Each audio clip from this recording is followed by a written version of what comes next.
preguntas del público y va a haber también llamadas telefónicas, ¿no es cierto? Estamos con el doctor Ricardo Marcenaro. Marcenaro, ¿cómo más le gusta que le llame? De cualquier forma. Correcto, muy amable. Él es especialista en Derecho Laboral y presidente de la Comisión de Trabajo y Seguridad Social del CCD. Estábamos hablando con el doctor de que todo el mundo exige sus derechos, pero poca gente se acuerda de que también tienen obligaciones. Y entonces el doctor nos va a hablar de eso. Ante todo, bienvenido a nuestra casa. Muchas gracias por haberme invitado. Justamente ahora estamos trabajando en un tema muy importante. El Perú en su historia nunca ha tenido una ley general del trabajo. Por primera vez estamos intentando unir toda la legislación laboral peruana y crear una sola ley general del trabajo, en la cual estén señalados tanto los derechos como las obligaciones, tanto del trabajador como del empleador. Dígame una cosa, doctor, y yo quisiera aclarar esto porque hay mucha gente que dice que ya no hay estabilidad laboral y usted me acaba de decir que sí existe la estabilidad laboral. Sí, así es, existe la estabilidad laboral en el Perú, está señalado en la Constitución. Lo que pasa es que cuando hicimos la Constitución quitamos la palabra estabilidad laboral y cambiamos la expresión diciendo que el trabajador tiene derecho a una adecuada protección contra el despido arbitrario, que viene a ser lo mismo, que es que el trabajador arbitrariamente no puede ser despedido. Pero la gente se asustó. Pero la gente se asustó y la campaña que se hizo de los grupos de oposición trataban de decir de que no existía más estabilidad laboral en el Perú. Perú existe la estabilidad laboral exactamente igual como ha existido en los últimos tiempos, a los 3 meses se adquiere la estabilidad laboral y solamente el trabajador puede ser despedido por determinado tipo de causas señaladas en la ley. ¿Cuáles son? Bueno, existen causas con relación a la conducta del trabajador, es decir, aquel trabajador que va borracho, aquel trabajador que consume drogas, aquel trabajador que no cumple las órdenes de su empleador, etc. Esas son en base a la conducta del trabajador. Hay otras causales que son en base a la capacidad del trabajador. Cuando un trabajador pierde la capacidad o no tiene la capacidad para adaptarse a una empresa en pleno proceso de cambios, también pierde su estabilidad laboral.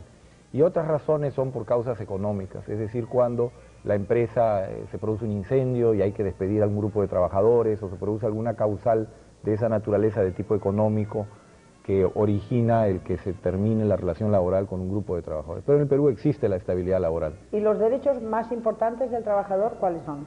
Bueno, el derecho más importante del trabajador es cobrar una remuneración para lo cual él tiene que prestar un servicio.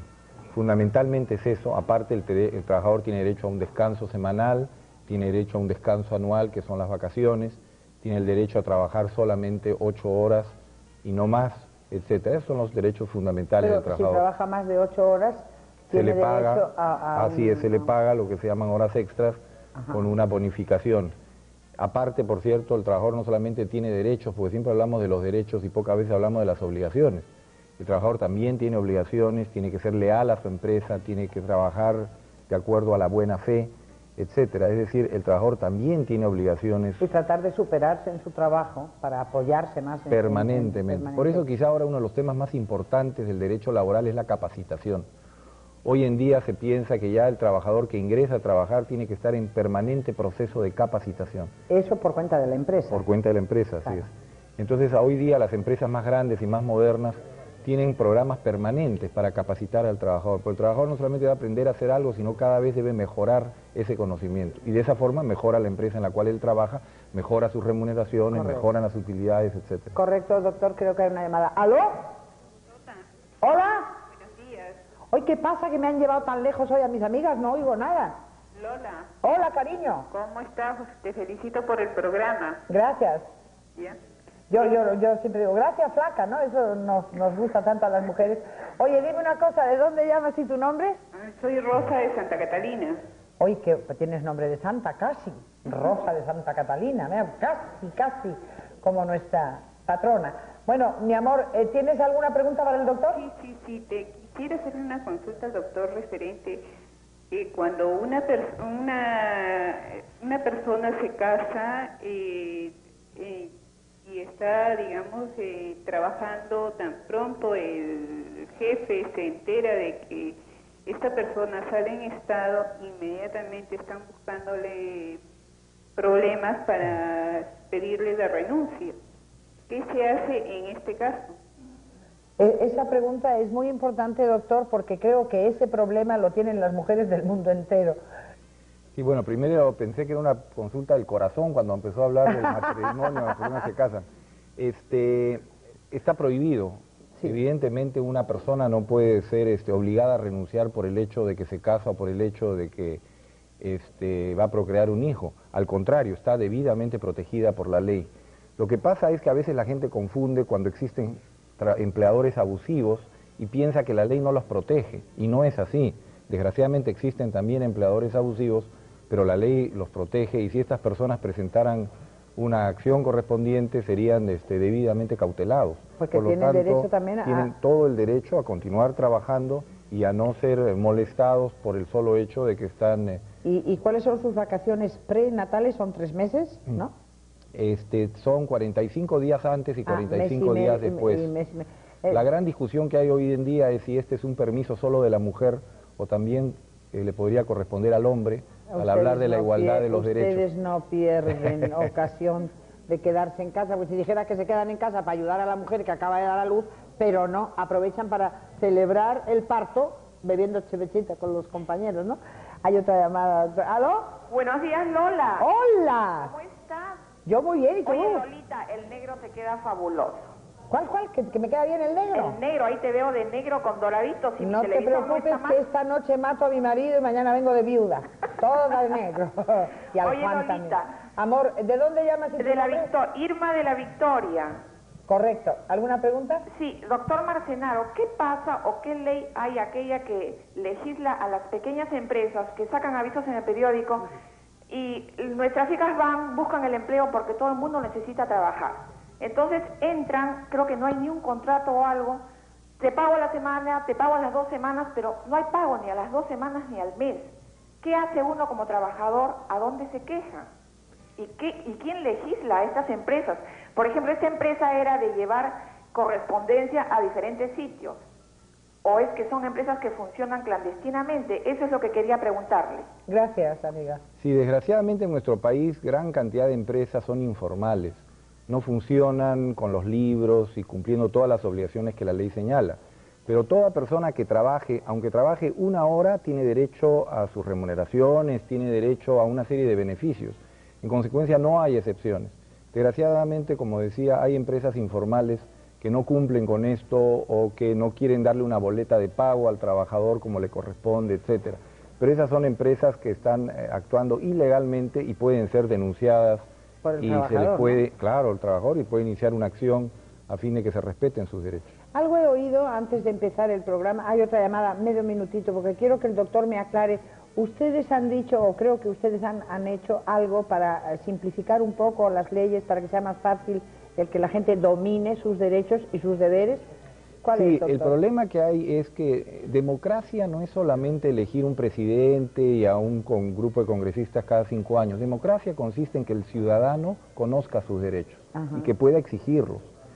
Desgraciadamente en el Perú hasta hace poco habían más de 600 disposiciones en materia laboral, por ejemplo. Era imposible.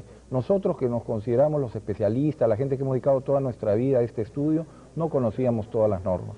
Entonces lo que estamos haciendo un gran esfuerzo con un grupo de muy destacados profesores de Derecho Laboral es reunir toda la legislación laboral en un solo texto, pero con una redacción muy didáctica, que el trabajador pueda ir al kiosco de la esquina donde compra su periódico, comprar su Ley General del Trabajo y conocer con gran claridad cuáles son sus derechos para poder exigirlos, pero también sus obligaciones. Sus obligaciones. Hay otra llamada. ¿Aló? ¿Aló? ¿Hola? ¿Simplemente Lola? Sí, cariño. Hola, Lolita, ¿cómo estás? Hola, que mi amor. Dime, ¿de dónde llamas y tu nombre? De San Juan de Miraflores, me llamo Teresa.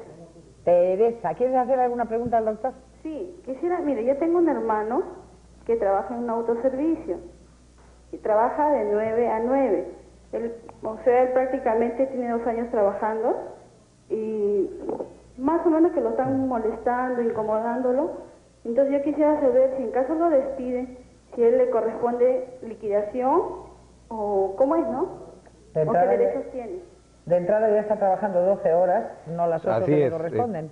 Para comenzar está trabajando más de las horas que corresponden, salvo hay algunas excepciones, como en algunos casos de vigilancias, por ejemplo, en el cual la persona duerme en el centro de trabajo como no se puede calcular exactamente cuántas horas efectivas de trabajo ha tenido, no se respetan con tanta exactitud las 8 horas. Pero el caso del señor que viene trabajando en una empresa, él tiene derecho a recibir sus beneficios sociales, es decir, en primer lugar no puede ser despedido porque ya si tiene más de 3 meses tiene estabilidad laboral, y en segundo lugar, si es que fuera despedido, solamente podría hacerlo por las causas que he señalado. En caso contrario, tiene que ser indemnizado con una cantidad X de sueldos y además se le tiene que pagar un sueldo por cada año de servicio. Ese es el promedio de la indemnización, un sueldo. No, o sea, esa es la compensación por tiempo de servicios, un sueldo por cada año. Aparte corresponde una indemnización si es que ha sido incorrectamente despedido. Correcto. ¿Hay una pregunta en el público, Rubén? Así es, Lola, tenemos la pregunta de un caballero. Señor, yo soy jubilado. Ya tengo... Un poquito más alto, mi amor, porque si no desde aquí ya no soy jubilado con 32 años y medio de servicios. Hay una disposición que dice que cuando se aumenta los... Yo he trabajado para el Ministerio de Guerra en ese entonces, ahora el Ministerio de Defensa, que cuando se van al retiro, con esa cantidad de años, se aumenta a un militar una determinada cantidad, sobre todo al personal auxiliar, que se llame, los que son sus oficiales, etcétera, se les aumenta en igual cantidad a los empleados civiles, cosa que no está sucediendo ahora. Por ejemplo, acaba de aumentarse como 80 soles por gratificación de vestuario, por ejemplo, ¿no? Y no se ha aumentado al personal civil, se le relega ahora. Correcto, señor. El doctor le va a responder. Sí, lo que ocurre es que hay asignaciones que forman parte de la pensión, o sea, lo que se llama pensionables, y hay otros pagos que se le efectúan a las personas que no son pensionables. Generalmente las personas que están en actividad reciben algún otro tipo de ingreso porque como consecuencia de las obligaciones que tienen por estar en actividad, que no recibe el pasivo, o sea, no recibe aquel que está jubilado. Entonces muchas veces existen este tipo de asignaciones que se le otorgan a unas personas y que no las reciben los que están jubilados. Correcto. Entonces, hasta para jubilarse hay que tener suerte, ¿no? Muchísimas gracias, doctor Marcenaro. Yo creo que ha sido realmente ilustrativo, ha sacado de dudas a varias personas, más los que lo han oído y han aprendido algo de esta cuestión. Pero yo quisiera saber si hay algún teléfono donde la gente pueda resolver alguna duda que tenga o... Sí, al Congreso de la República, a la Comisión de Trabajo. Y allí se hace cualquier consulta y gratuitamente tienen la respuesta. Bueno, nosotros no podemos absolver consultas porque no es nuestra obligación y puede ser mal interpretado si nos dedicamos a absolver consultas. Sin embargo, en el Ministerio de Trabajo existe una oficina de defensoría y asistencia gratuita a todos los trabajadores. Es decir, el Ministerio de Trabajo tiene una dependencia especial encargada de absolver todas las consultas que quieran. Sin embargo, si se trata de una situación muy especial, el Congreso de la República con mucho gusto atenderemos a las personas que deseen alguna consulta específica. Pues muchísimas gracias y creo que esta es una labor que deberíamos hacer todos los programas de televisión, poner a la ciudadanía al tanto de deberes y derechos y entonces así quizá podamos conseguir de verdad con el esfuerzo de todos un mundo mejor, que es lo que todos queremos. Muchísimas gracias, doctor, por su compañía. Unos comerciales y estoy de regreso. Un presidente de la República cuando termina su periodo evidentemente está en una etapa de desgaste y en consecuencia no está en ventaja, sino muchas veces está en desventaja. Afortunadamente en este caso el presidente de la República tiene la suerte, debido a su excelente gobierno, de estar en una buena situación en las encuestas nacionales. En consecuencia, no necesariamente un presidente parte en ventaja, pero tampoco podemos, por el hecho de que un presidente sea candidato, ponerlo en inferioridad de condiciones. Evidentemente, lo importante de una candidatura ahora del presidente de la República es exhibir la gran obra que se ha realizado en estos años y los grandes cambios que se han producido en el Perú. Pero eso lo pondría en inferioridad de condiciones con respecto a candidatos que no han tenido la posibilidad de inaugurar. Yo creo que sí, porque así, por ejemplo, como el doctor Javier Pérez de Cuéllar exhibe su mandato en la Secretaría General de Naciones Unidas y exhibe los logros que él ha obtenido, ese fue el periodo en el cual él ocupó un cargo en la Organización de Naciones Unidas. De acuerdo, pero él está exhibiendo cuál es su trayectoria de vida. En consecuencia, creo que de la misma forma el presidente Fujimori tiene todo el derecho de exhibir cuál es su trayectoria y su trayectoria. No menciona pues obras inauguradas en el Perú. En el tema político. No, lo que estoy refiriéndome es que cada uno exhibe su vida. La vida de las personas ha sido realizada en ámbitos diferentes. La vida de caso, Fujimori son las escuelas inauguradas, entonces. Creo que las escuelas es uno de los elementos muy importantes en la vida de Alberto Fujimori. Creo que la gran revolución que se ha hecho en materia educativa, que se ha iniciado con este gobierno, es fundamental.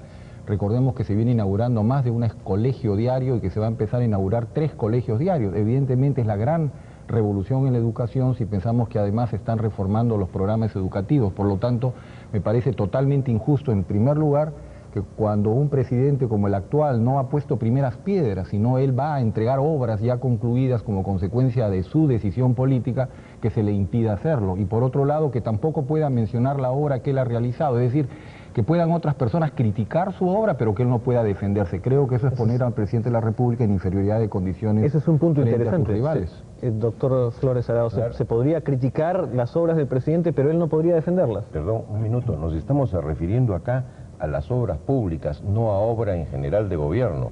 Por eso hay que dar una buena lectura a este artículo que está proponiendo el Jurado Nacional de Elecciones.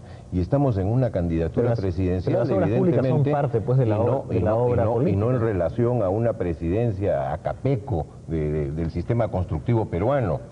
Lógicamente esto hay que ver la filosofía del asunto. Esto se ha dado en otros países como en Francia e inclusive en Costa Rica, donde no hay reelección inmediata, para evitar que el presidente que está en ejercicio no pueda, con acciones de su gobierno, propiciar, apoyar directa o indirectamente a la candidatura de alguien que pertenece a una agrupación. Está bien, pero hay una contingencia sí, que no ha respondido usted. Sí. Se puede criticar la construcción de colegios, pero el presidente Fujimori no podría, de aprobarse este artículo, no podría defender la construcción de colegios como parte de su obra política. Perdón, él puede decir muy sencillo: señores, ustedes critican la construcción de colegios, yo en mi segundo periodo, si es que llego, voy a construir más colegios por tales o tales circunstancias. Es en relación a lo que viene en el futuro, es como, no a lo que se ha hecho ya en el pasado. Como mucha ventaja para un lado y yo no creo que sea la ventaja. Y grandes exigencias. Mire, para el otro. Acabo de ver un editorial que dice: bueno es culantro, pero no tanto. Yo le diría al que quiere celeste que le cueste.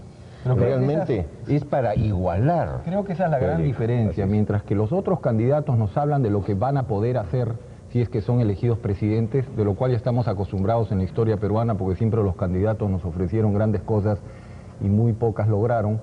La gran diferencia justamente con este candidato presidente es que él sí puede exhibir una gran obra realizada, porque nadie puede negar el gran cambio. En consecuencia, no es posible que al presidente de la República, por el hecho de ser candidato, se le niegue esta posibilidad de defender la gran obra realizada. Lo que sí creo que hay que distinguir entre el candidato y el presidente. En consecuencia, cuando él vaya a inaugurar obra pública, que no haga ninguna referencia a los rivales, que no haga ninguna referencia a su campaña en ese sentido.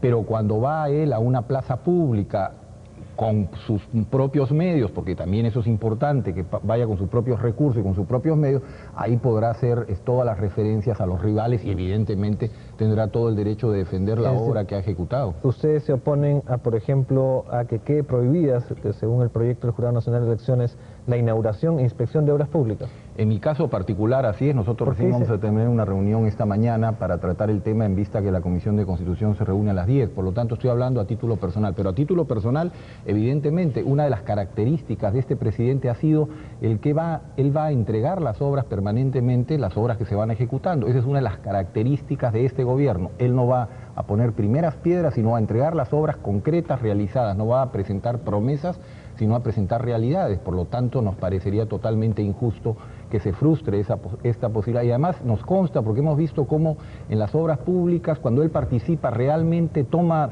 decisiones y exige que se apuren las obras, y evidentemente la presencia de un presidente de la República es importante en ese trabajo. Por lo tanto, se perjudicaría en parte el pueblo peruano si no fuera así. Doctor Antero Flores. La norma que propone el jurado no es que no se inauguren obras y que no se inspeccionen obras, es que no lo haga el presidente candidato, porque su sola presencia en esa obra significa una ventaja respecto a los otros candidatos que no van a la reelección.